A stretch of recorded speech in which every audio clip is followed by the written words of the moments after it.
Ju njohim me edicionin informativ të lajmeve. Kjo është Radio 7. Tensionohen marrëdhëniet ndërmjet Kosovës dhe Serbisë. 4 persona të nacionalitetit serb u arrestuan në Gjakov. Disa prej tyre janë zyrtar aktiv të sigurisë në Serbi, një polic aktiv dhe një pjesëtar inteligjencës së ushtrisë serbe. Gjatë kontrollit të automjeteve të tyre u gjetën dhe armë. Arrestimi u krye nga njësitë policore të Gjakovës pas konsultimeve me prokurorinë e shtetit. 4 persona të arrestuar u ndaluan për 48 orë. Dyshimet fillestare janë se të arrestuarit mund të kenë lidhje me Agjencinë e Inteligjencës së Serbisë, BIA. Për këtë ngjarje reagoi dhe presidenti i Serbisë, ku deklaroi se armët të ndaluarit i kanë patur për përdorim personal. Nga 12 persona të nacionalitetit serb, të cilët u shoqëruan në stacionin e policisë rajonale të Prizrenit, vetëm 2 prej tyre u ndaluan për 48 orë pasi kanë bërë raportim të pavërtet. Këtë e bëri të ditur zyrtari për marrëdhënie me publikun rreshter Vesel Gashi. Sipas tij, operacioni është realizuar nga sektori i timeve në Prizren, ku është konstatuar se veturat me targa serbe ishin të parkuara në kompleksin e objektit fetar e Bogoslovisë në sheshin Shatërvan.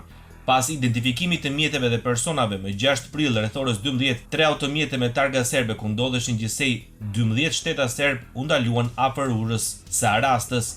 Fillimisht janë kontrolluar personat dhe automjete dhe më pas janë shoqëruar në stacionin e policisë në Prizren. 10 prej tyre janë liruar në cilësi të dëshmitarëve, ndërsa për 2 të dyshuar të tjerë është dhënë masa e ndalimit për 48 orë.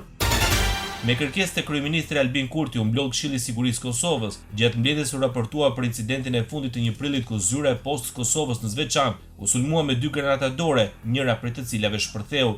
Më pas u raportua për arrestimin e 4 pelegrinëve serb në Gjakov, nga të cilët njëri është dogeri i policisë së Serbisë, e tjetri kapiteni i ushtrisë së Serbisë, dhe ajo çfarë u konfiskua prej tyre. Kërkohet që të gjitha institucionet dhe mekanizmat e shtetit ta mbajnë lart vëmendjen dhe gatishmërinë, thuhet në njoftim.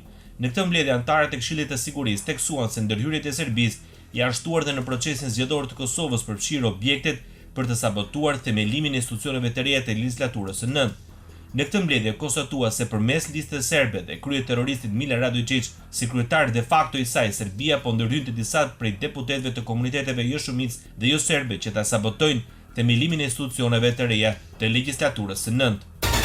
Albin Kurti deklaroi se pas ndërhyrjes në zgjedhjet parlamentare të nënshkurtit në Republikën e Kosovës, Serbia po vazhdon përpjekjet për sabotimin e institucioneve të dalja nga këto zgjedhje. Kryeministri i Kosovës shtoi se institucionet e sigurisë kanë informacion të konfirmuar lidhur me këto veprime. Kjo çështje sipas tij u shqyrtua në mbledhjen e Këshillit të Sigurisë Kosovës. Tensione ka patur dhe në Serbi. Ngjarja ndodhi në qytetin e Bosilegradit pas përfundimit të ndeshjes së futbollit midis klubit Mladost dhe klubit shqiptar Tërnoci. Nga klubi shqiptar thuhet se me të përfunduar ndeshja, një polic hyri në fushë dhe goditi një futbollist të Tërnocit. Më pas kontrollet vijuan në dhomat e zhveshjes.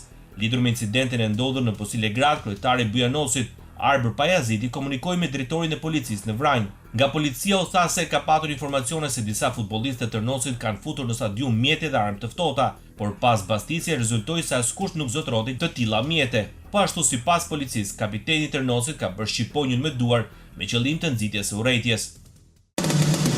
Ndoqët lajmet shkurt në Radio 7, zëri pozitiv i qytetit.